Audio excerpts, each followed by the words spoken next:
Pessoal, boa noite novamente. Estamos aqui para nossa aula e hoje nós, em um primeiro momento, estudaremos aqui os capítulos 4 e 5 do Apocalipse e depois os capítulos 6 em diante. Provavelmente hoje nós vamos ficar mais no capítulo 6, até porque depois eu quero, na próxima aula, trabalhar uma questão com vocês. Mas vamos lá. Então, nas aulas anteriores, nós vimos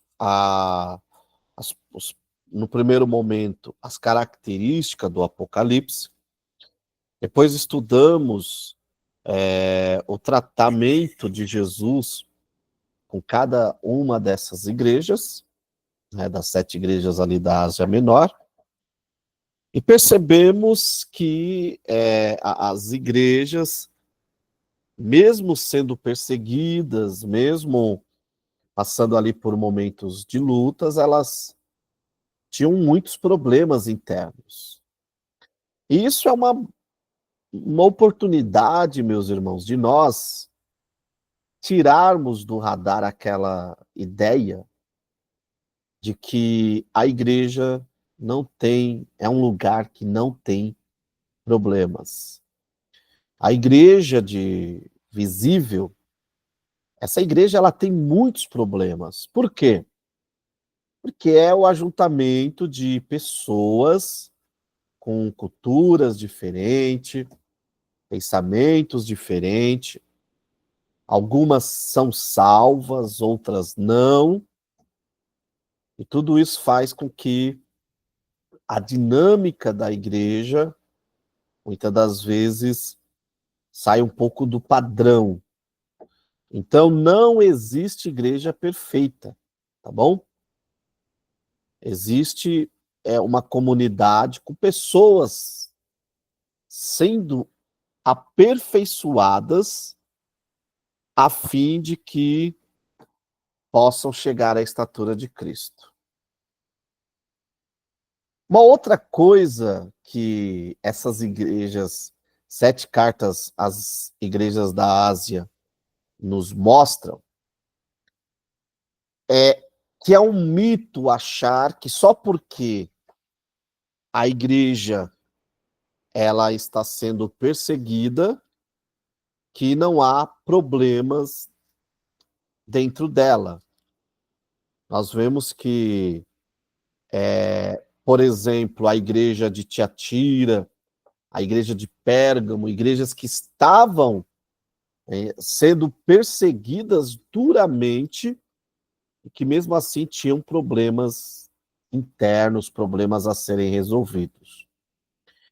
Então, dito isso, agora a visão do livro do Apocalipse muda de cenário.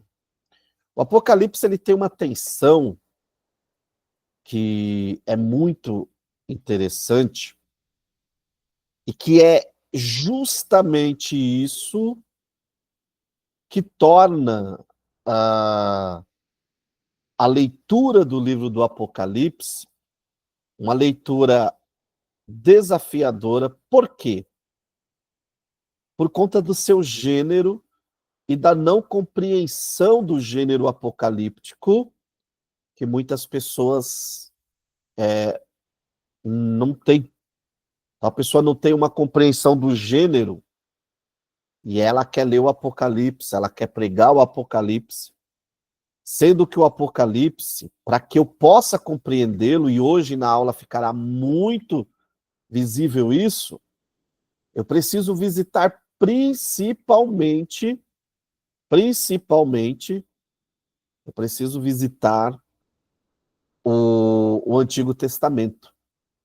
É igual que a pessoa quer pregar em Hebreus sem ter lido o Antigo Testamento. Ela vai se perder toda.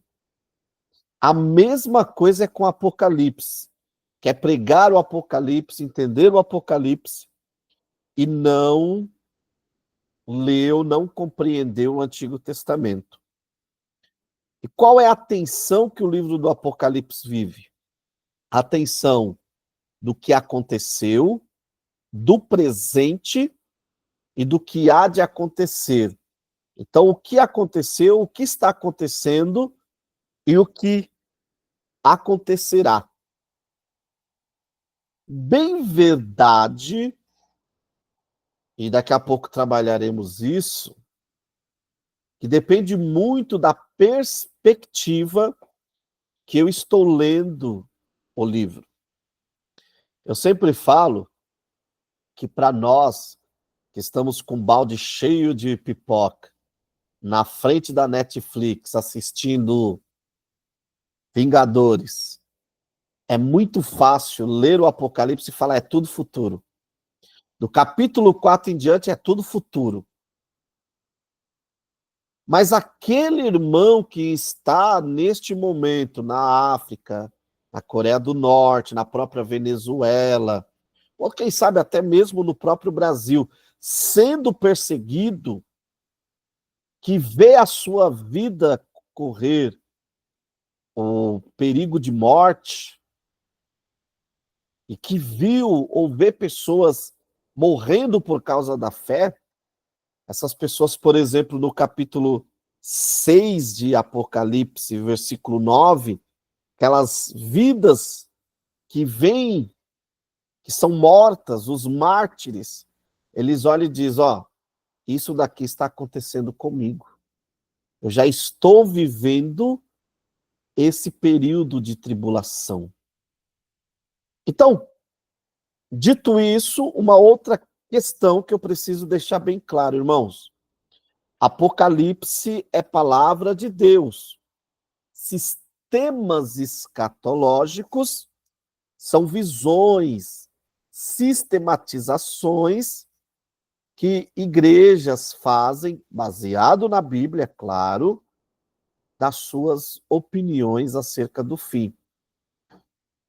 Por exemplo, o texto que muitas das vezes o pré-tribulacionista usa para defender o seu pensamento pré é o texto que o pós-tribulacionista também utiliza para defender o seu pós-tribulacionismo. E aí, qual é o caminho a seguir diante disso? Eu sempre falo, meus irmãos, nós temos aí, via de regra, 3 correntes. Até o irmão Antônio Sebastião coloca no livro. Pré, mid e pós-tribulacionista. Quem são os pré? São aqueles que acreditam que não passarão pela grande tribulação, que a igreja será arrebatada antes da grande tribulação. Irmãos, eu acredito que esse é um desejo de todo cristão, não passar pelo que está por vir, não passar por aqueles momentos de lutas. E aí tem o MID ele vai dizer assim, olha, nós, igrejas, seremos arrebatadas no meio da tribulação, quando passar aquele período que eles intitulam de tribulação para a grande tribulação. E o pós é a pessoa que acredita que vai passar por tudo e que Jesus vem no final. Qual a solução para esse conflito, meu irmão? É o que Jesus falou. Perseverar até o fim.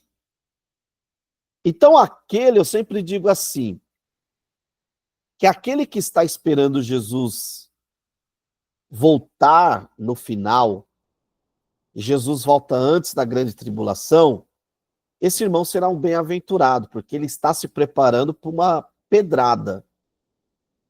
Se Jesus voltar no meio, aquele que está aguardando passar por tudo, já vai ser um pouco consolado.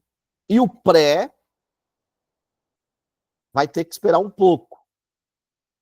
Agora, se Jesus vem no final, como assim os irmãos pós ensinam, nós temos que estar preparados, irmão, e pedir misericórdia de Deus. Então, O irmão Antônio Sebastião, ele até finaliza esse assunto dizendo o seguinte: pré, mídia ou pós, somos todos irmãos. E bem, na verdade, meus irmãos, são sistemas. Então, a Assembleia, via de regra, é pré, a presbiteriana, as igrejas reformadas são pós, algumas igrejas carismáticas são mid. Mas brigaremos por causa disso? Não. A ordem de Jesus, e Jesus nem entrou nesse mérito, tá, gente? A ordem de Jesus foi: estejam prontos, preparados, porque aquele dia será um dia de grande tribulação, tá bom? Então, dito isso, vamos analisar o capítulo 4. E aqui nós temos 5 pontos a priori que eu quero analisar com vocês. Capítulo 4, versículo 1 diz: depois destas coisas, viu uma porta aberta. João, ele vê uma porta aberta no céu. Então, a visão que vem a seguir é o resultado da entrada de João na porta aberta no céu. Essa ideia da porta aberta é uma clara qualificação da visão como um adentrar na realidade divina, que não é outra realidade, mas a realidade a partir do ponto de vista divino. Isto é, a partir de agora, João verá o desenrolar da história em conformidade com a visão divina. O que João vê quando a porta do céu se abre? Ele vê um trono no céu. E esse trono está ocupado. Isso é importante para o contexto que nós estamos estudando. Por quê? Porque Roma está perseguindo os irmãos, né? E dizendo o seguinte: olha, eu, Roma, é que sou poderosa. Eu faço o que eu bem entender com quem eu quiser, porque todo o poder está nas minhas mãos. E o capítulo 4 a 11 do Apocalipse, ele explora temas como a soberania de Deus e um Deus soberano que trará juízo sobre essa nação que é Roma e que é representado pela nomenclatura de Babilônia. E também é o Deus que tem o controle de toda a história. Só que lembra que eu disse para vocês que para entender o Apocalipse eu preciso entender o Antigo Testamento? Vão anotando aí no caderninho, tá? A cena do trono na visão de João está relacionada com 3 textos do Antigo Testamento: Isaías 6, Ezequiel 1 e Daniel 7. Nessa relação é necessário dar atenção especial ao que significa o trono. João não tem a visão do trono para ele ficar impressionado e para ele olhar e falar: poxa vida, olha, eu vi o trono. Não. Deus não mostra a sua glória de forma, vamos dizer assim, sem um objetivo. O objetivo aqui era mostrar que, como no Antigo Testamento, o trono revela que Deus é soberano e tem toda a criação e a história sob o seu controle, a realidade humana que aquelas igrejas viviam, que era uma realidade que estavam sob o controle de Roma, uma realidade humana que dava a impressão de que o imperador Domiciano fazia o que bem entendia, porque ele tinha o poder em última instância, mas a realidade de uma visão do trono revela diferente, que Deus é que é soberano sobre a história, e que os reis da terra, eles estão na palma da mão do nosso Deus. Soberano não é Roma, soberano não é Domiciano, soberano é o Deus que está sentado no trono e que está e que tem o domínio de toda a história. Meus irmãos, precisamos compreender que no centro do universo existe um Deus que reina e que garante o cumprimento final dos seus propósitos para a criação. A visão do trono, e veremos a seguir daqui a pouco, ela nos revela uma outra mensagem.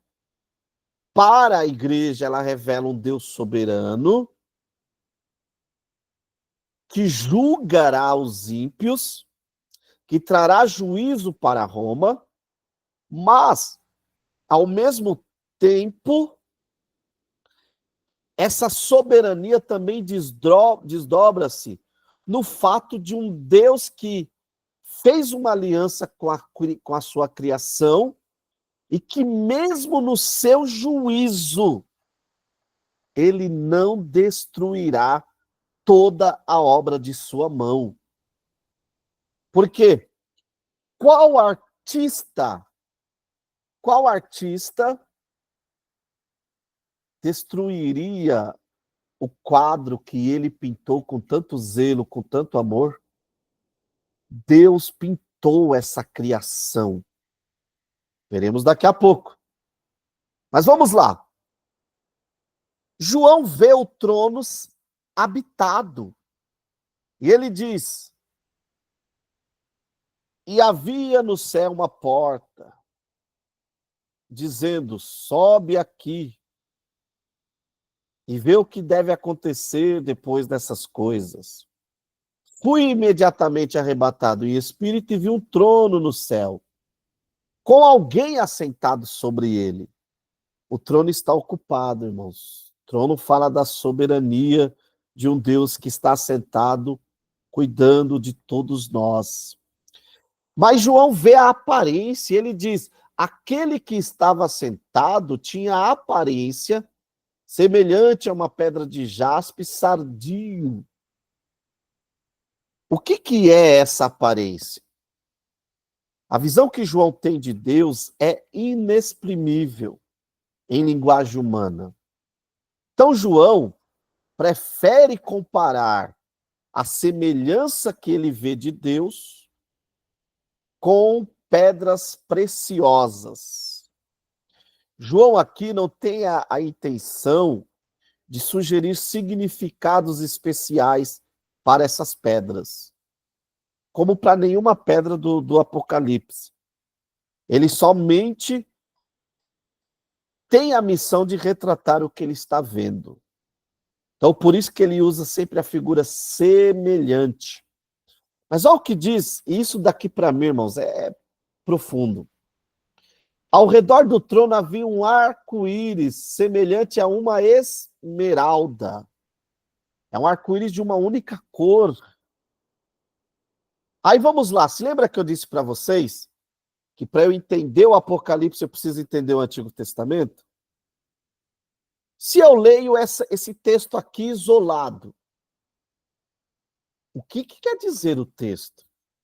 O que significa o texto? Aonde que aparece o arco-íris na Bíblia?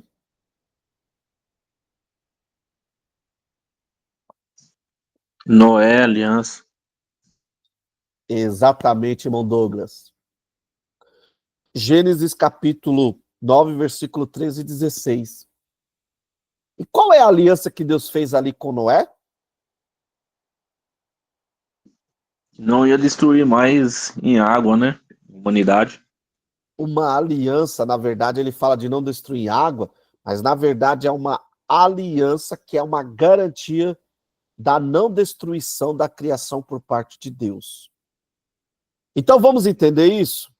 Deus está sentado em seu trono para julgar.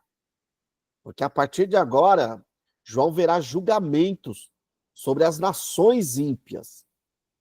No caso específico, Roma. Ele vê Roma, mas ali vale para todas. Só que aí, Deus exercerá juízo completo, pleno. Meus irmãos, vocês conseguem imaginar se Deus exercesse o seu juízo de forma plena sobre a humanidade? Sobraria alguém? Sobraria alguma coisa? Mas, já dizia um certo teólogo, que o limite de Deus é a sua própria palavra. E ele prometeu na sua palavra que não destruiria toda a criação, que continuaria existindo a criação. Então, ele está sentado no trono para julgar, entendeu? Só que ele de maneira nenhuma regerá essa criação para uma destruição completa. E João vê isso nas figuras que ele verá a seguir dentro do próprio capítulo 4 e 5. Então vamos lá. Ele vê 24 anciãos assentados no trono. O que são esses 24 anciãos? E aí, quem quer falar?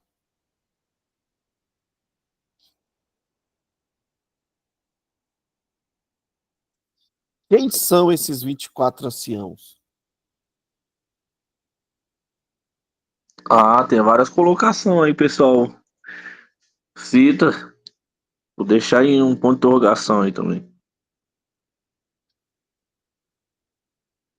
E aí, quem mais quer falar?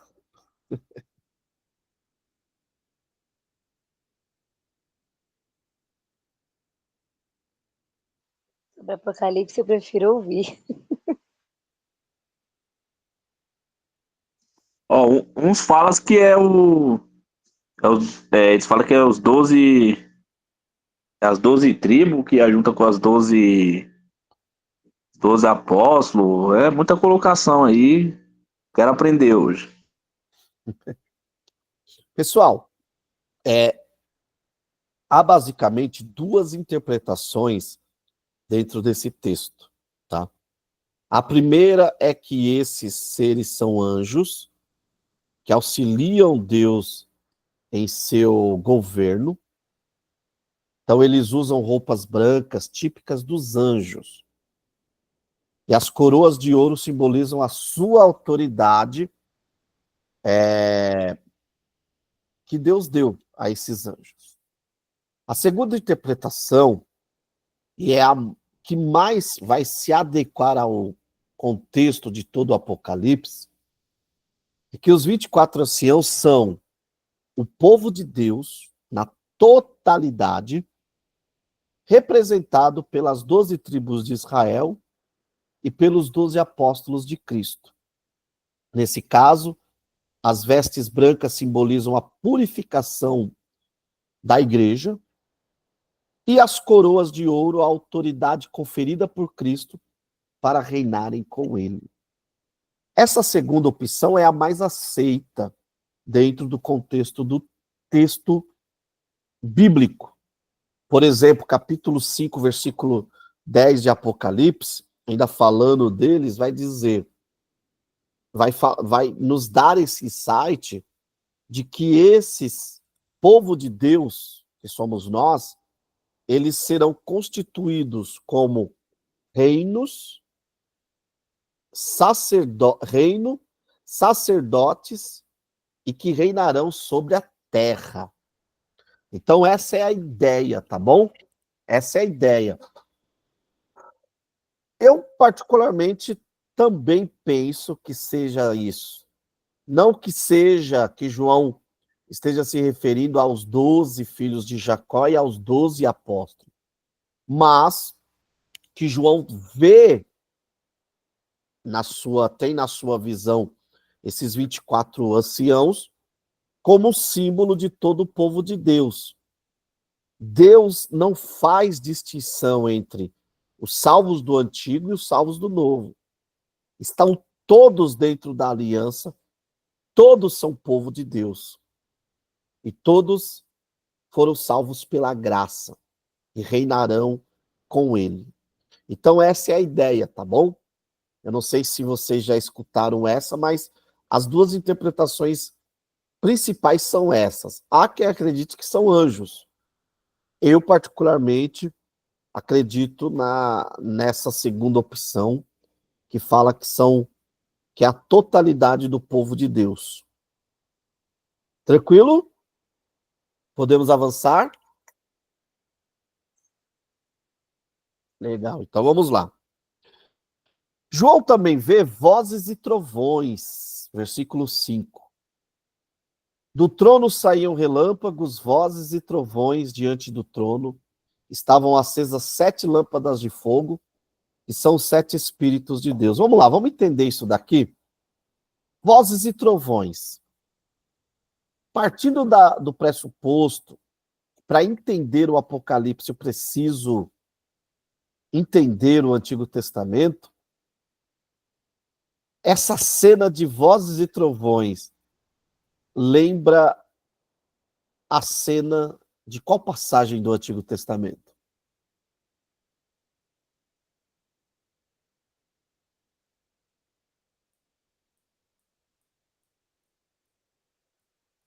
De Moisés? Não.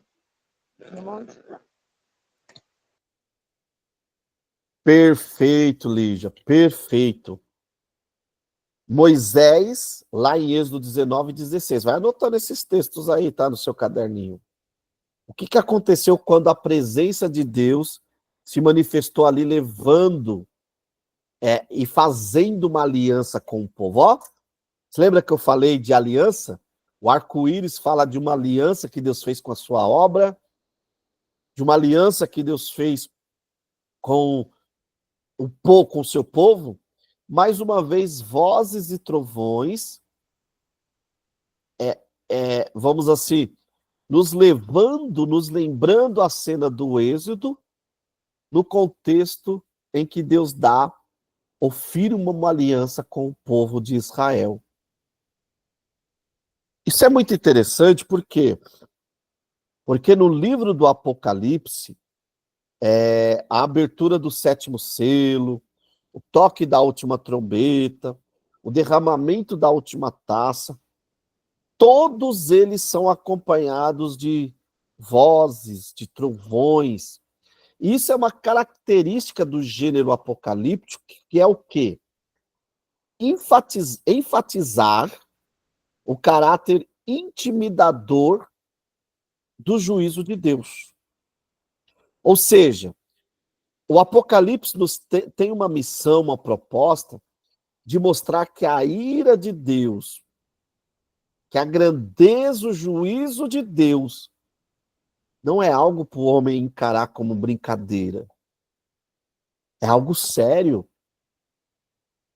Meus irmãos, então, essas vozes e trovões para o povo lembra a aliança que o Senhor fez, mas para o ímpio fala do caráter intimidador, ou por que não dizer do caráter pesado que será a justiça e o juízo de Deus.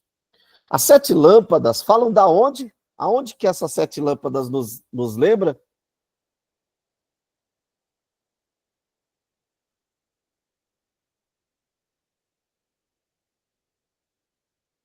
Hã?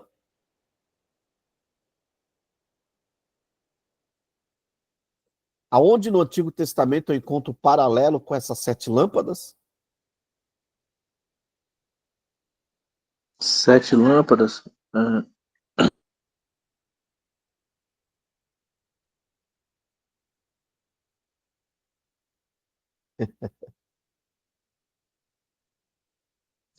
deu branco aqui, viu? Nós temos o quê? Ali no, no Antigo Testamento para iluminar o tabernáculo? O candelabro, não é? Ah, candelabro. Exato. Exato. E esse Esse candelabro, candelabro, ele ele tinha como missão iluminar a fim de que o sacerdote pudesse exercer a sua função e o seu trabalho.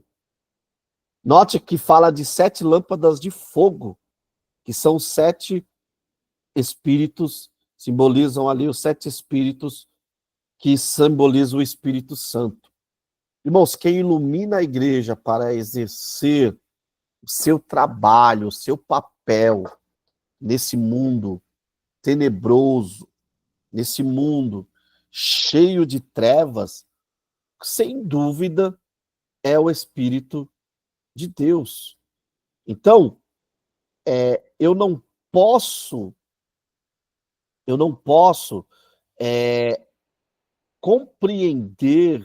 compreender, ou como eu posso dizer, tentar trazer para a, a realidade de uma igreja sem o Espírito Santo, porque é o Espírito Santo quem direciona e quem guia a igreja a fim de que ela não seja, não se perca nesse mundo de trevas. Aí o versículo 6 fala: diante do trono havia algo parecido como um mar de vidro, claro como cristal. E no meio e ao redor do trono haviam 4 seres viventes, cheios de olhos na frente e atrás. Vamos entender isso? O que é esse mar de vidro? Aonde que eu encontro o paralelo desse mar de vidro no Antigo Testamento? A minha proposta nessa aula é fazer vocês pensarem e verem assim, poxa vida, eu li o Apocalipse a vida toda errada. Para eu entender, eu preciso ir para esses versículos, preciso entender esses textos do Antigo Testamento. Então vamos lá. Mar de vidro. O que é esse mar de vidro? Aonde que eu encontro semelhança no Antigo Testamento com esse mar de vidro?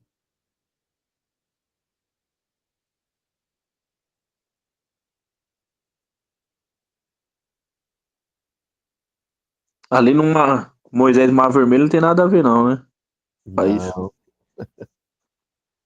Anote aí. Êxodo 24:10 e Ezequiel capítulo 1, versículos 22 a 26. O que acontece? Essa gigantesca plataforma de vidro transparente refletia e ampliava ainda mais a luz da glória de Deus, descrita pelo brilho de pedras preciosas, e da justiça de Deus descritas pelos relâmpagos. Essa imagem sugere a grandeza e a inacessibilidade de Deus. Por mais que Deus seja um ser imanente, sempre existiu e sempre existirá uma distância que separa a criação do Criador. Ou seja, nós somos criaturas, ele é o Criador. Essa imagem de um mar, ela é encontrada nesses textos que eu disse para vocês. Então, fala-nos do quê? Fala-nos justamente desse Deus que é inacessível, é imanente, né? E que nós precisamos entender que, por mais que Deus se relacione conosco, né? Conosco, nós precisamos entender que existe um abismo, uma separação, uma divisão entre nós e Deus. Deus é o nosso Criador.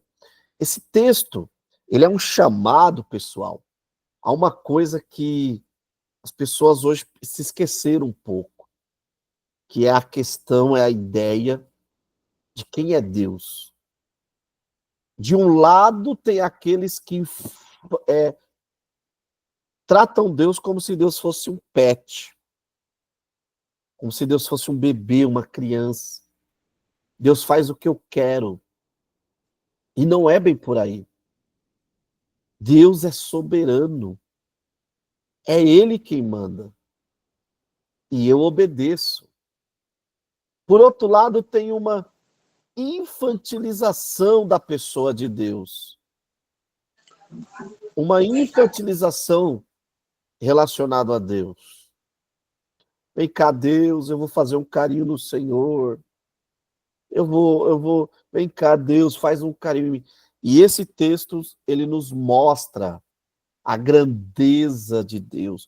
Deus, ele é imanente na pessoa do seu Filho Jesus, mas ele é eternamente transcendente. Por exemplo, tem algo que me chama a atenção, que é a ideia de um Deus que cria a eternidade. Você consegue imaginar isso? Um Deus que cria a eternidade? Se ele cria a eternidade, quer dizer que nem mesmo a eternidade é capaz de contê-lo. Ele está acima da própria eternidade.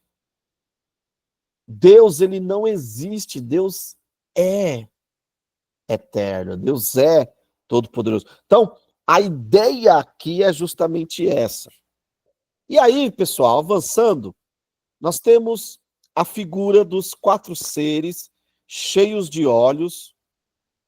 Esses olhos falam da onisciência de Deus, o Deus que conhece tudo, que tudo vê. Mas vocês sabiam que esse texto encontra, e aí é fácil, né? Um paralelo com 2 textos lá do Antigo Testamento? Alguém sabe dizer para mim quais são?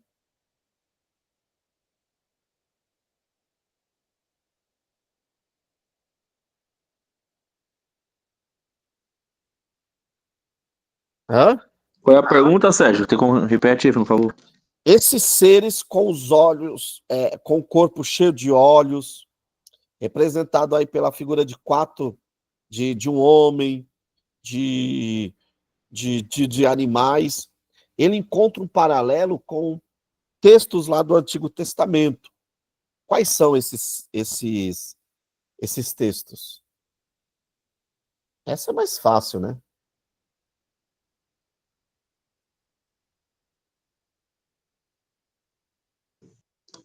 Ó, se fosse outros tempos, eu ia falar que era o demônio. Não. Sei lá, Pessoal, simbolizando os animais, o sacrifício. vamos lá. Anota aí. Esse texto, eles encontram paralelos com Ezequiel 1 e Isaías 6, 2, 3. Lá, Ezequiel não tem a visão dos querubins, Isaías dos serafins. E como que ele vê esses seres?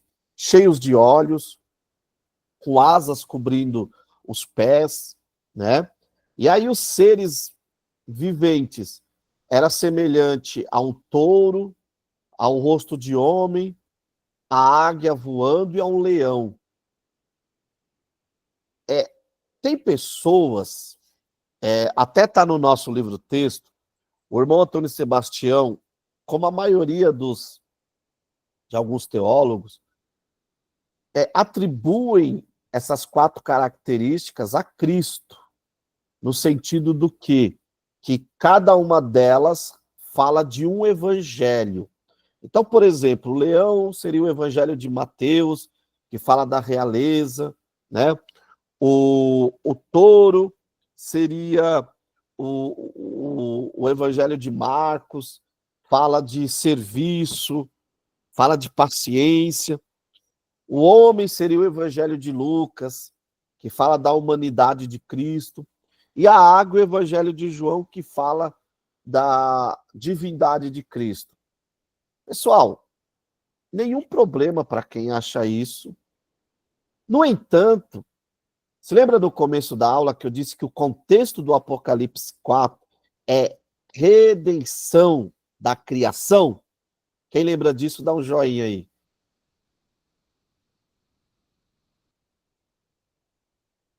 Isso, ali já lembra. No começo da aula eu falei, o capítulo 4, ele trata de um Deus que está sentado no trono soberano para exercer juízo, mas é um Deus que tem uma aliança de não destruir a criação. E agora eu vou trazer para vocês como que eu enxergo esse texto. Esses seres, né? Esses 4 seres cheios de olhos, representados por esses 4 rostos, falam da redenção total da criação de Deus. Então é uma redenção que alcançará o homem, alcançará os animais selvagens, alcançará os animais terrestres, domésticos como o touro, e alcançará os animais dos céus. 4 fala de completo. Então, fala-nos de uma redenção completa. Então, o próprio Saião vai dizer o seguinte: o propósito de João não é prover uma imagem de evangelhos, mas é trazer uma descrição da redenção simbolizada nesses 4 seres, na redenção total. E aí, você pode pensar, então, redenção total, você está querendo dizer a criação como um todo? Sim. Nós limitamos, às vezes, a redenção somente a nós. Mas Paulo diz que toda a criação geme aguardando, não é, Douglas? O dia da redenção. Então, se ela aguarda, é porque ela vai um dia chegar para ela também. Entenderam? Então, aí tem uma questão, né? Até ontem, na aula presencial, eu joguei e eu quero que vocês pensem. Deus vai destruir os animais na eternidade? Tem um livro chamado Céu, né? De um autor que ele ficou quase 30 anos estudando aí o céu, do Archon. E é muito interessante que ele nos traz um insight. Ele fala assim: imagina Van Gogh que pintou um quadro e ele colocou naquele quadro todo o seu amor, toda a sua criatividade. Qual é o sentido de Van Gogh agora destruir esse quadro? E você acha que Van Gogh destruiria esse quadro? Diante disso, nós temos uma questão. Se Deus criou todas as coisas com seu amor e com toda a sua criatividade, né? Fica aí uma questão. Ele destruiria? Eu quero que vocês pensem. Pode falar, Matheus. Pode, senhor professor. Pode, senhor. Agora você colocou uma incógnita na minha mente, porque eu sempre tive uma visão da criação que Deus coroou a criação com o homem, né? E tanto que ele dá para Adão, né, a ordem de nomear todas as coisas.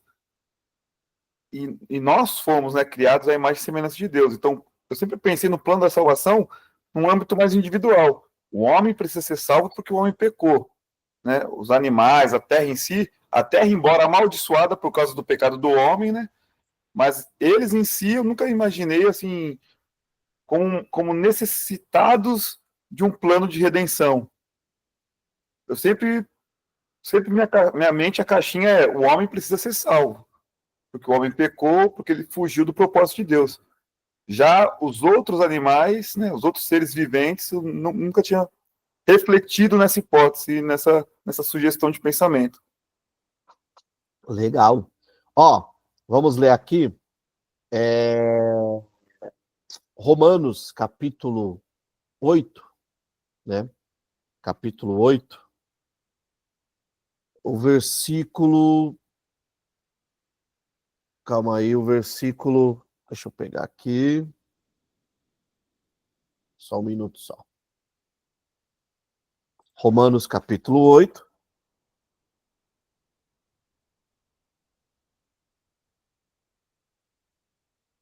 E o versículo 22 a 27.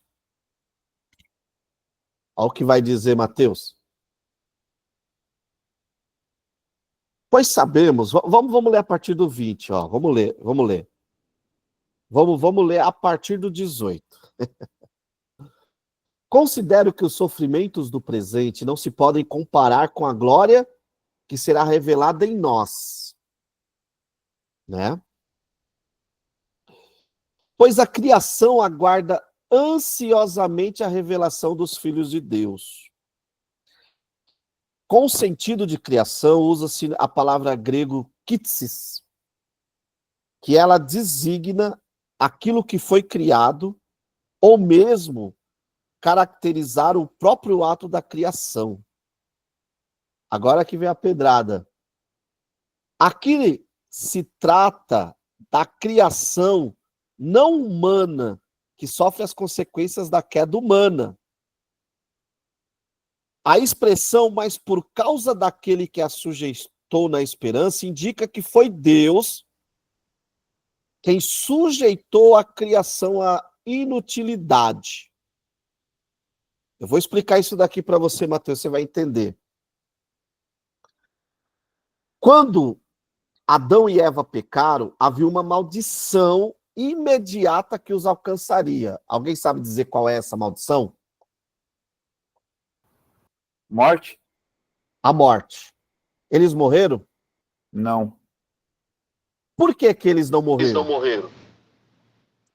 Porque a maldição que seria lançada sobre o ser humano, Deus, num ato de bondade e misericórdia, desviou para a terra, para a criação.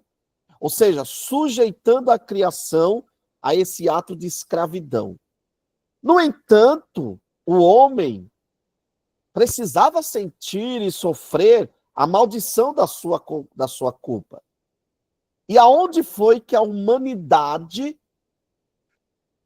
sofreu ou recebeu a maldição da sua escolha de pecado?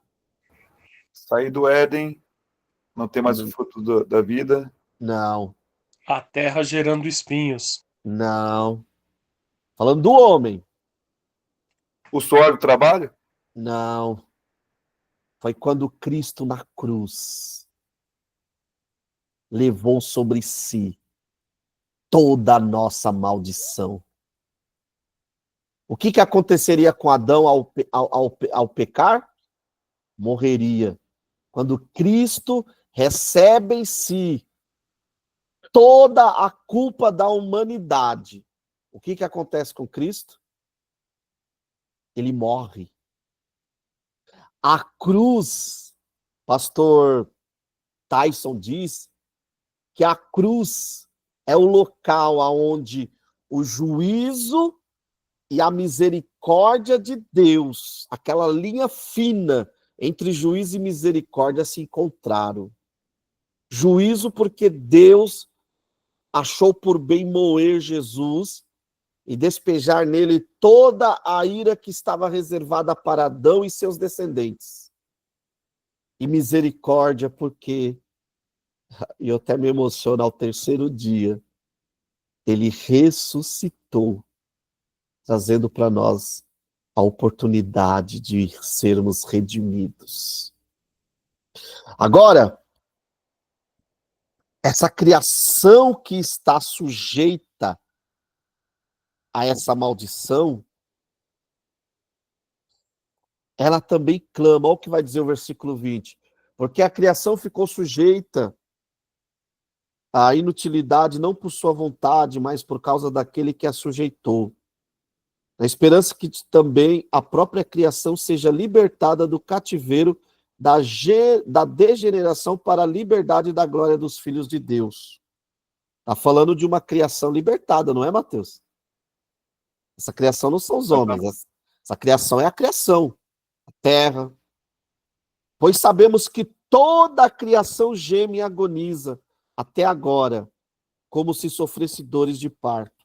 E não somente ela, mas também nós, ó, Paulo faz a divisão, que temos os primeiros frutos do Espírito, também gememos em nosso íntimo, aguardando ansiosamente nossa adoção, a redenção do nosso corpo. Então, a criação não é objeto de exploração arbitrária, mas ela é o jardim de Deus. Deus deu ao ser humano esse jardim chamado criação para cultivar. E como o homem não é capaz, ele entregará na nova terra e no novo céu para Cristo.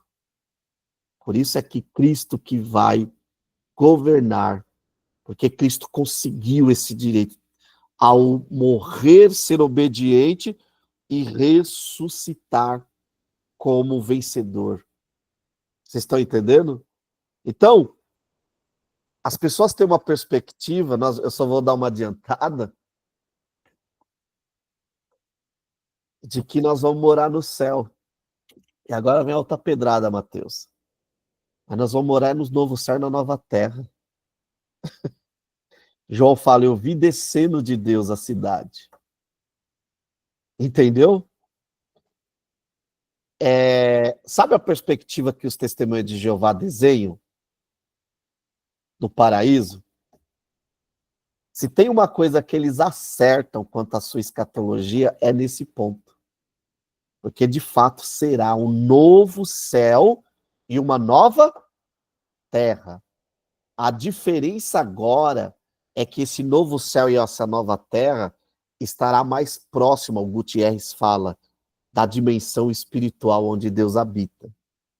Mas nós, igreja, com as nações, aqui estaremos nesse novo céu e nossa nova terra, que será governada por Cristo. Então, é muito mesquinho da nossa parte achar que a salvação, a redenção é só para nós, ela é para todos.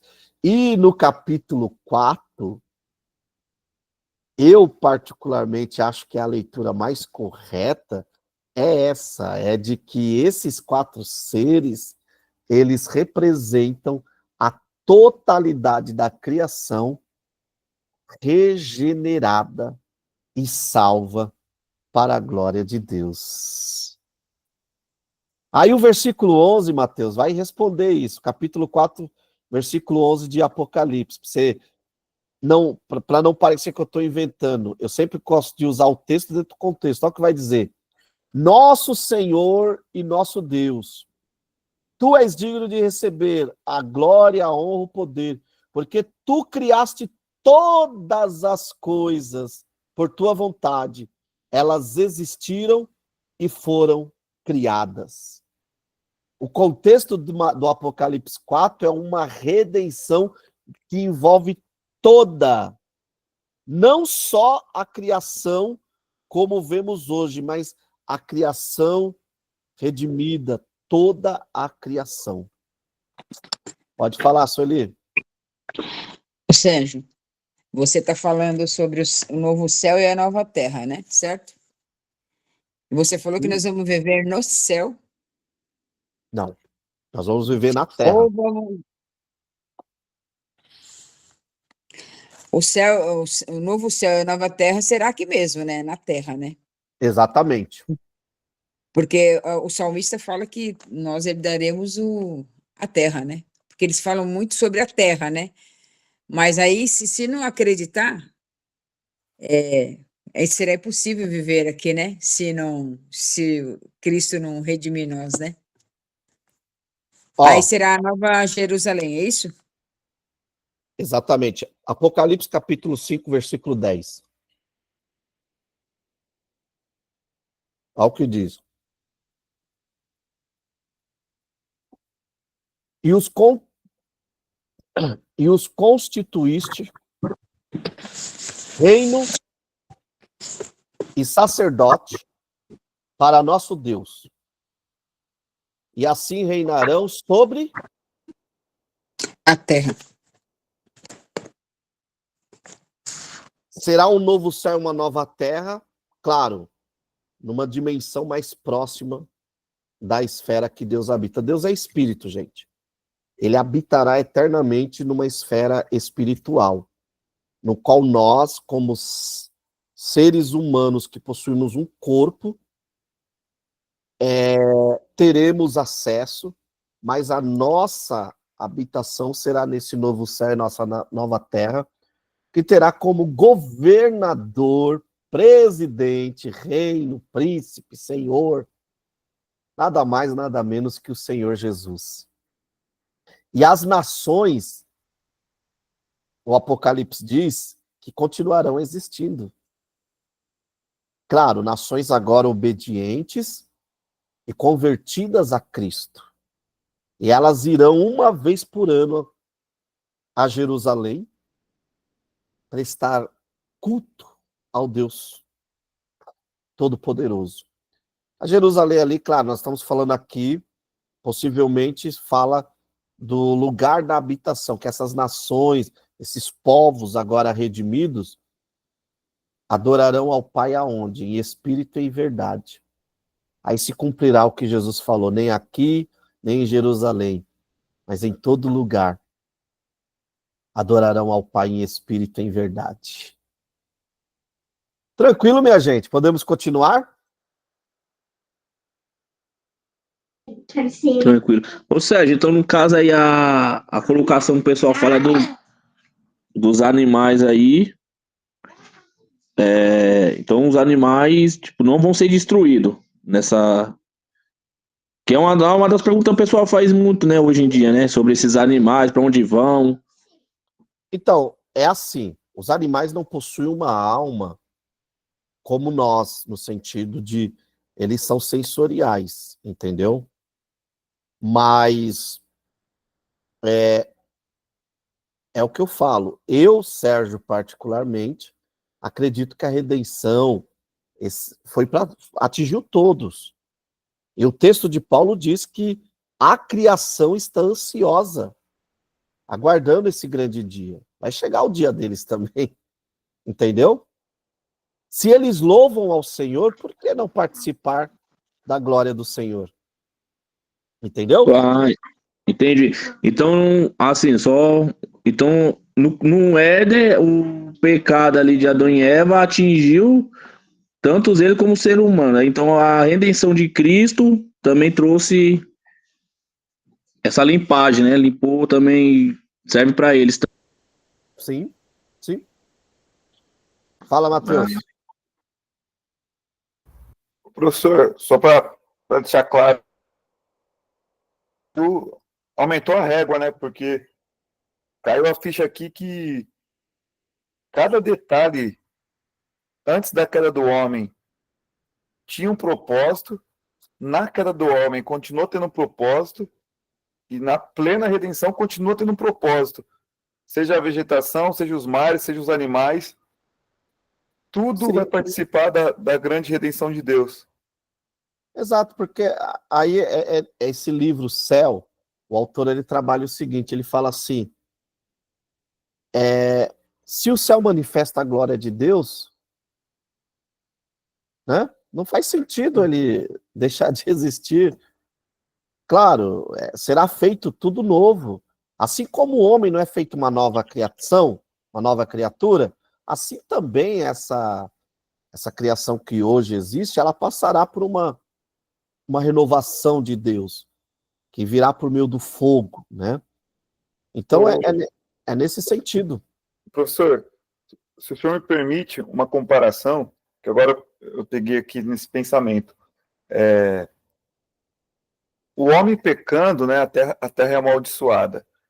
E assim como em qualquer ser humano, a gente tem nem que seja uma faísca, né, que quer reencontrar Cristo, quer religar com o Criador, assim também é a natureza, assim também é a criação do Pai. Por esse Sim, texto que a gente leu em Romanos. sim, Né? porque ela é criação de Deus, ela veio de Deus. Exato. Então, assim como tem algo em nós que converte para esse sentido de querer reencontrar Deus, né? Essa conexão que muitos procuram, né, no mundo, isso, né? A própria criação também tem, vamos dizer assim, eu não diria instinto, mas tem essa necessidade de religar, né? De Sim, se reconectar. geme, porque veio de Deus, Viva. veio do ato criativo do Senhor. E assim, o pecado, ele atingiu todas as esferas. Sim, A esfera cultural, a esfera da inteligência, todas as esferas. E é isso que João está trabalhando aqui, o capítulo 4. tremendo. Então, Mesmo. assim, mais do que pré-tribulacionismo, mid, pós, João ele está trabalhando assim. Em outras palavras, a história ela começa com o homem caindo e Deus prometendo redenção, e o nosso porvir, ele passa também pela redenção de um Deus soberano, que está no trono, e trará juízo, mas como ele fez uma aliança de não destruir totalmente a sua criação, ele alcançará toda essa criação em poder regenerador. Fala, irmã Sueli.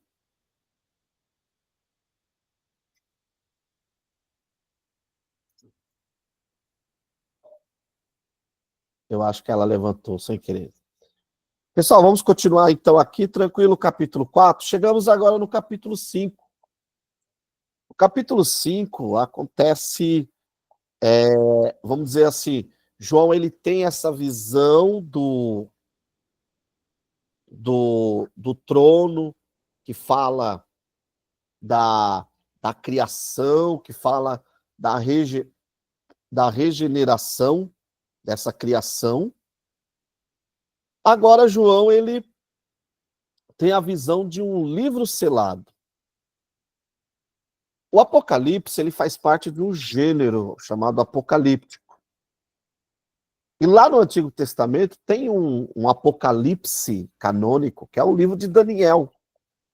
Só que no livro de Daniel, a história, ela é descrita até o surgimento de Roma, fala sim da queda desse sistema romano, mas não há uma revelação completa do futuro, acerca do futuro. Lembrando que a revelação de Deus ela é progressiva. No capítulo 5, antes de mais nada, a ideia de um livro selado remete ao pensamento de toda a história estar escrita. E aonde que tem um paralelo com isso? Anote aí para vocês lerem depois. Daniel capítulo 7, versículo 10. Pessoal, constantemente João está fazendo isso, tá? Vendo e indo para o Antigo Testamento. João não escreve aleatório. Por isso que eu digo, para entender o Apocalipse, tem que ler, tem que entender o Antigo Testamento. Então João vê um livro. O que esse livro fala? Opa, a imagem de Daniel 7:10. Claro que na época não tinha capítulo, né? Mas ele tem na mente dele a descrição do livro de Daniel. Essa imagem que mostra um Deus que escreveu a história do início ao seu fim, né? Fala de um Deus que, além do julgamento final, né? Que ele trará à tona o que está escrito no livro e nos livros. Só que a ideia aqui de um livro selado É uma metáfora para o enigma da história humana, que só pode ser desvendado e entendido a partir de Jesus Cristo. João chora. Acontece ali uma coisa inusitada no céu, né? Há um período de silêncio. Há um período de silêncio. E, de repente, um dos anciãos diz: não chores, pois o leão da tribo de Judá está aqui. E ele pode abrir o livro. Então, o abrir o livro não é para se ter acesso à informação.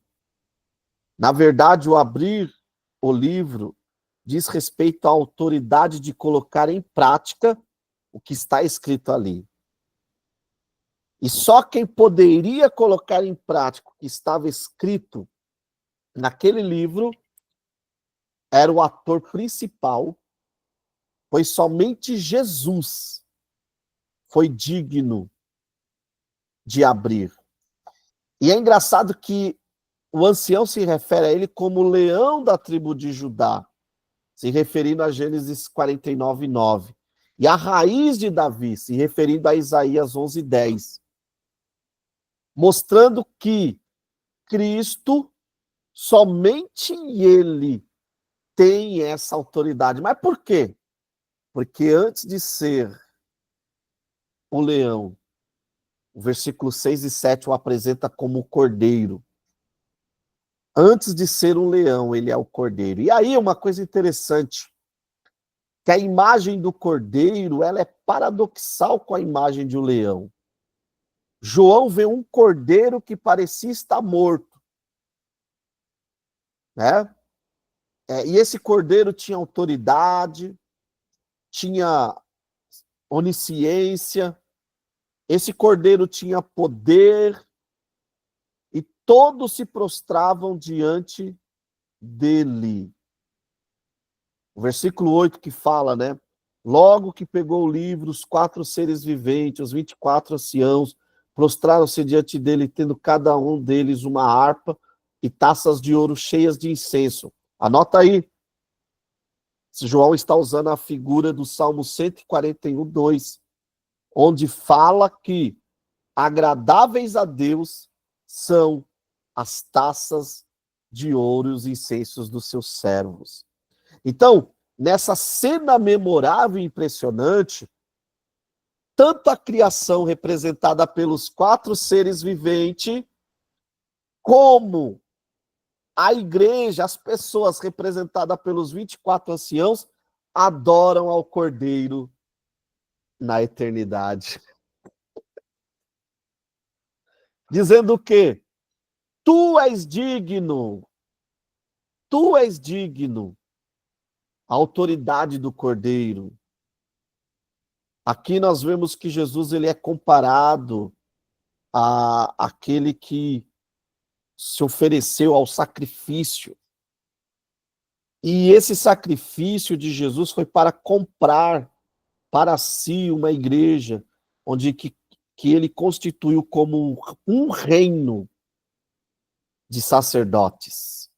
Não é reinos de sacerdotes, é um reino de sacerdotes. Então, a obra de Cristo, ela é o fundamento do reino de Deus. E aí o Saião, eu peguei o comentário do Saião que diz, e ela também é o fundamento da renovação da criação, pois os que foram comprados, que são provenientes de toda tribo, língua, povo, nação, dando um teor universal ao reino de Deus, reinarão sobre a terra. Palavras do Dr. Saião. Diante disso,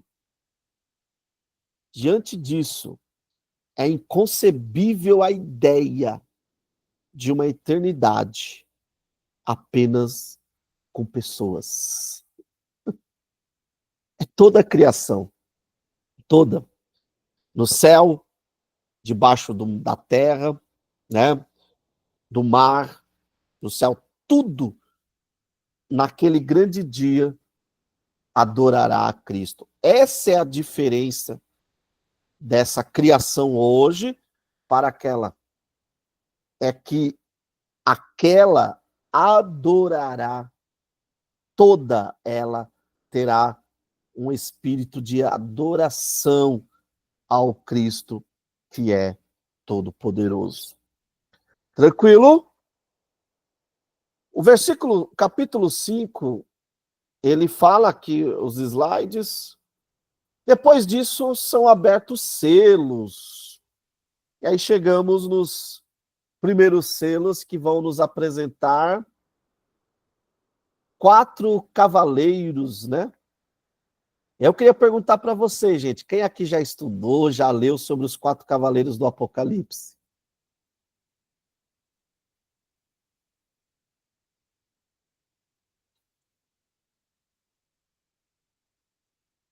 Ninguém? Então vamos lá. O capítulo 6 diz assim: vem. Note que o vem será constante aqui. Vem. Ele olhou e viu um cavalo branco e o seu cavaleiro segurava um arco. Quem é esse cavalo branco?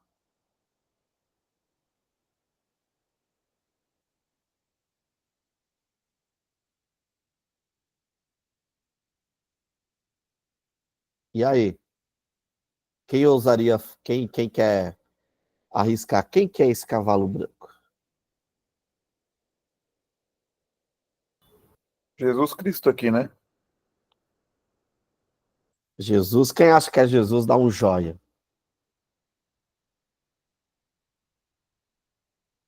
Quem não acha, quem acha que não é Jesus, põe uma mãozinha para cima. O André Correia fez certo, para baixo, o negativo. E quem não acha nada, levanta a mão. Pessoal, vamos lá. Apesar de semelhanças com o Cavaleiro Branco lá do Apocalipse 19, 1, 16, esse cavalo branco aqui, ele não é Jesus, tá? O cavaleiro do Apocalipse 19, do 1 ao 6, a 16 é Cristo. A interpretação mais aceita leva em consideração a imagem, ao contexto, que provém do contexto histórico. Os partos, um povo vizinho ao Império Romano, que habitava a região da atual Irã, eram tidos como os melhores arqueiros da época e consideravam a cor branca sagrada. Tendo essa imagem em mente, e o que o texto diz, o cavalo branco serve para simbolizar, em um primeiro momento, o desejo humano de conquista, o que hoje chamaríamos de espírito imperialista. E esse desejo de conquista se desencadeará a saída dos demais cavaleiros e a destruição promovida por eles. Então, João está tendo uma visão progressiva.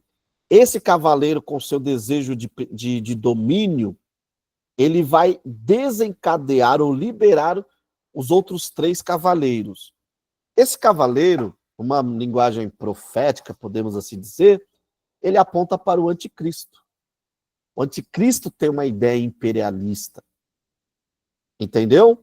Só que o cenário para o anticristo é um cenário que envolverá ideias globalizadas. Mas note que interessante. Mesmo sendo globalizado, todos aqueles... Porque João diz assim, filhinhos, muitos já têm se feito anticristos.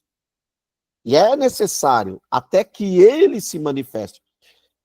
Todos eles, mesmo com uma ideia globalizada, tiveram em comum o quê? Uma ideia de domínio. Desde Nimrod, né, até os grandes ditadores que, de certa forma, simbolizam o anticristo.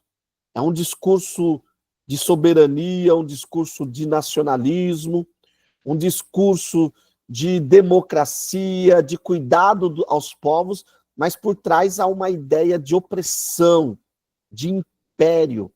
que usa os outros 3 cavaleiros como abertura para que eles possam reinar. Então, esse cavaleiro aqui, ele aponta para o anticristo. Pode falar, irmão André? A paz, meu irmão Sérgio. Amém? Meu irmão Sérgio, deixa eu entender alguma coisa aqui. Me desculpa se a pergunta é muito simplória, tá? No entendimento do irmão, quando João tem essas revelações, ele está vendo exatamente isso que ele descreveu, ou ele está vendo realmente um povo que vai se levantar e ele descreveu? Porque como a gente está estudando a linguagem apocalíptica, ela fala como que em código para que um determinado povo entenda e outro não. Então, no entendimento do irmão, ele viu realmente um cavalo e um arqueiro, ou ele viu um povo que se levantaria e um anticristo que se levantaria? Irmão André, parabéns pela pergunta. Gente, se tem a pergunta do irmão André, porque ele está fazendo o meu curso lá de gênero apocalíptico, hein? Quem não fez está perdendo. Essa pergunta é muito inteligente, irmão André. Vamos lá. O que eu penso? Que João, ele vê e ele tenta encontrar figuras que se assemelham ao que ele está vendo. Então, ao mesmo tempo, é o que ele vê, só que, como que eu posso falar? Vai só até como pleonasmo. Ele vê e não vê. Então, vamos lá. Por exemplo, eu estou vendo um cavalo, um cavalo branco, né? O que é isso? Então, eu preciso dar descrições, entendeu?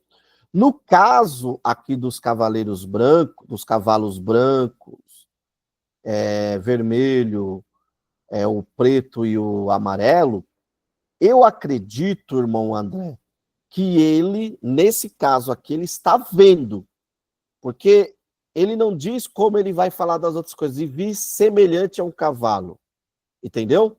Nesse caso ele diz, olhei e vi um cavalo branco, e seu cavaleiro segurava um arco. Então Faz ele sentido. vê mesmo. Os outros, você pode ver, por exemplo, olhei e vi semelhante, era semelhante ao mar, era semelhante a isso, né? Nós veremos que, por exemplo, os demônios, quando ele descreve, ele fala, e os demônios eram semelhantes, eles não falam que eram, com corpo de leão, né? Essas coisas, fala que eram semelhantes. Vi 3 espíritos saindo da boca da besta e era semelhante às rãs. Mas aqui não. Aqui ele fala, e vi um cavalo. Então aqui eu acredito que ele tenha visto mesmo, por meio de uma visão, um cavalo. Na descrição, na ideia de João, que eu acho que é onde o irmão quer chegar, irmão André, e todos que estão na sala, quem que é esse cavalo branco? Roma. Roma, que é imperialista e que promove o seu império por meio da fome, da guerra e da morte. E aí você vai ver daqui a pouco por que no entendimento de João é Roma. Nosso entendimento hoje são as nações que estão se preparando para receber o anticristo. Mas na visão de João, tudo que ele está escrevendo ali é para Roma. Por isso que ele usa códigos. Então, assim, Roma é esse cavalo que traz a paz, entendeu? Só que ele traz a paz como? Promovendo guerra, fome e morte. É uma ideia imperialista. Entendeu? Perfeito, mestre. Muito obrigado, viu? Nada. Então, vamos lá. Então, essa é a ideia de João. Ele vê esse cavalo e tal. E aí vem o segundo selo. Quando ele abriu o segundo selo, ouvi o segundo ser vivente dizendo, vem! Então saiu outro cavalo, um cavalo vermelho, e o seu cavaleiro foi dado o poder de tirar a paz da terra, de modo que os homens matassem uns aos outros. Foi-lhe entregue uma grande espada. Quem é que tinha espada? Roma. Então, esse cavalo branco, vermelho aqui, o significado ele é bem certo, porque ele fala de guerra. Ele fala de situações de guerras civis. Então, as conquistas imperiais de uma nação contra outra, que não era incomum na antiguidade, era o maior temor de qualquer império. Então, ele está vendo a Roma conquista por meio disso. E hoje? Hoje não tem guerra, né? Hoje não existe. E toda guerra, ela começa com o pretexto da paz. Perceberam isso? Toda guerra começa com o pretexto da paz. Só que a guerra traz outras consequências, gente. Ela traz a consequência do cavalo preto, que traz fome. E aí, irmão André e todos os irmãos, olha um contexto histórico muito interessante. Em 92 depois de Cristo, Domiciano, ele está passando por um período de fome no seu império. E a fim de racionalizar, né, de controlar o alimento, o que ele faz? Só compra quem adora o imperador. Coester vai nos dizer isso. O que João vê lá no capítulo 13? Que aquelas bestas são, assim, no primeiro momento ele está se referindo ao imperadores mesmo, ao imperador romano. Ele vê uma besta que estabelece que só pode comprar quem tem o sinal da besta. Gente, o povo fica quebrando a cabeça para entender uma coisa que o próprio texto diz. O Apocalipse, lá o número 666, não tem nenhum segredo. O segredo ali é o seguinte, é uma ideia de comércio, de consumismo. Só compra quem está no sistema. O anticristo, ele tem em seu slogan, tenha, não precisa ser, você precisa ter. E aqui esse cavaleiro que traz a fome, que é o terceiro, ele traz a mesma coisa, entendeu? Só compra quem tem dinheiro. E a fome, ela é ferramenta de manobra na mão dos governantes. Porque hoje foi feito um estudo e com o tanto de dinheiro que existe circulando no mundo, daria para acabar com a fome. Mas por que não acaba? Porque a fome, ela é discurso político, ela é manobra política, ela é um meio de deixar o povo escravo, que é a ideia que o anticristo ama e quer que propague-se. O quarto cavaleiro é o amarelo, né, que é o cloros no grego, que descreve uma cor característica de um cadáver pálido. Esse cavaleiro, que é a morte, que a Apocalipse é sempre acompanhada por inferno, o lugar dos mortos. A morte trazida pelo cavalo amarelo é por motivos típicos de um tempo de guerra, quando há sítio de uma cidade, ou seja, a espada, a fome, a praga e os animais selvagens. Então, esses são os primeiros 4 selos. Só que ele vê o quinto selo. E no quinto selo, ele vê debaixo do altar quem? As almas daqueles que haviam sido mortos por causa da palavra de Deus. Então, em Apocalipse, o altar se refere normalmente ao altar do incenso. Contudo, esse altar também tem a função do altar de sacrifício. Ambas as funções aparecem aqui uma vez que a oração, referida como incenso que sobe, e há almas debaixo do altar como o sangue do sacrifício que corre para debaixo do altar. O uso da palavra grega psikas não é uma referência à alma no sentido filosófico grego. O uso do termo serve de representação da vida, assim como o sangue no pensamento hebraico. Como essas almas são representação da vida dos mártires, elas estão clamando por justiça. Então, isso é o que eu falo para vocês, meus irmãos. Sem entrar no mérito, que não é o nosso propósito, mas se você ler o Apocalipse, eu sempre brinco, né? Com a pipocona debaixo do braço, assistindo Netflix, você terá em sua mente a ideia de um pré-tribulacionismo e coisa do tipo. Mas para os irmãos que estão passando lutas, perseguições, morrendo, isso daqui já está se cumprindo. Entendeu? Então, assim, como diz o doutor Vailate, menos pressupostos, e deixa o texto falar, o texto fala por si só. Né? Vamos continuar aqui. E aí ele abre o 6º selo, e aí ele vê um grande terremoto, né? E aí essas catástrofes que estão aqui, ele está pegando emprestado a ideia ali de Joel, capítulo 2, versículo 31, Ageu 2:6, e Isaías 34:4. Todas essas imagens espetaculares, o sol se escurecendo, né? Se refere ou funcionam como teofanias,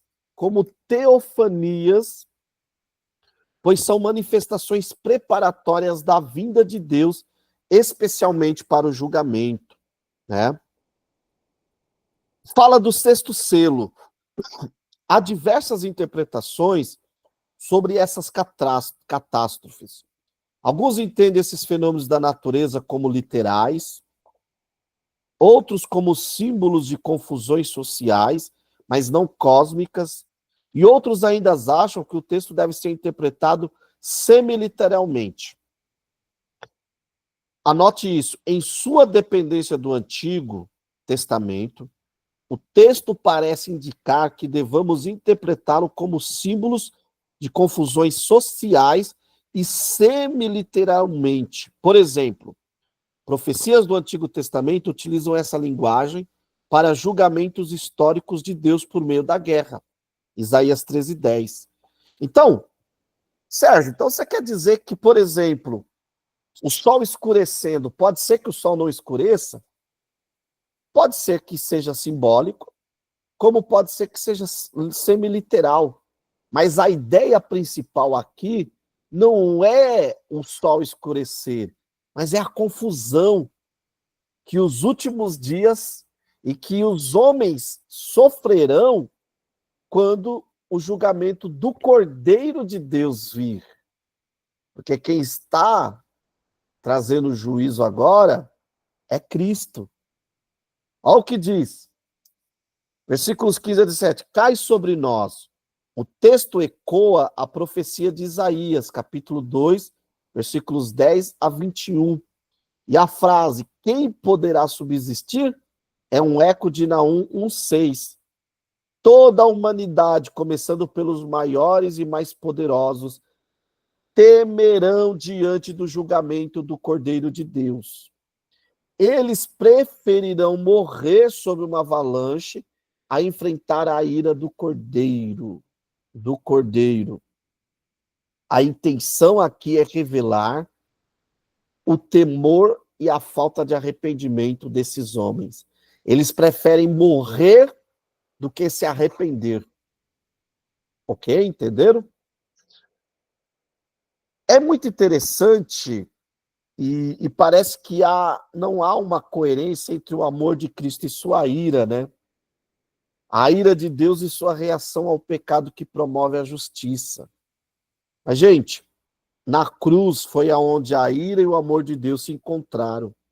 E não há nenhuma incoerência nisso. A minha ira e a sua ira, geralmente ela é descambada para o pecado. A de Deus não. Deus, ele se ira, mas não perde o controle. Tranquilo? De boa até aqui, meus irmãos? Alguma pergunta? Nenhuma? Pessoal, assim como eu fiz ontem lá na sede, eu vou fazer com vocês também. Por uma questão mesmo de conteúdo, o capítulo 7, que é o texto 6, a lição 6 do nosso livro, eu vou abordar com vocês na semana que vem a lição 6, 7 e 8. Porque se eu falar agora a lição 6, que vai tratar do capítulo 7 até o capítulo 11, vai ficar meio desconexo. Por quê? Porque é uma sequência. Tranquilo? Então, a nossa aula hoje, ela é até aqui. E aí, na semana que vem, nós falaremos do 7 até o 13. Aí também vai ter muita coisa boa para nós discutirmos. Pessoal, quero saber se vocês têm alguma pergunta, alguma dúvida. Eu sei que é muita informação, talvez para muitos uma forma de ler diferente. Inclusive, até quero convidá-los amanhã no meu curso de Apocalipse e Litigênio. Vou ter a aula será aberta amanhã e quinta, serão 2 dias de aula aberta, para vocês conhecerem um pouco. E o título da aula é Lendo o Apocalipse, como ler o Apocalipse. Daqui é só um insight do que será amanhã. Mas eu acredito que a leitura correta do Apocalipse, ela nos mostra coisas fantásticas como essa, né, Mateus? De que no capítulo 4, diferente do que a maioria pensa, é o capítulo que Deus está revelando para João a imensidão do seu juízo, mas ao mesmo tempo a imensidão da redenção, que atingirá tanto homens como toda a criação. Amém? Meus irmãos, Amém. que Deus abençoe vocês. Quando essa aula subir, eu passo que vocês assistam muito conteúdo aqui, viu? Essa é a aula que você tem que assistir, reassistir e anotar.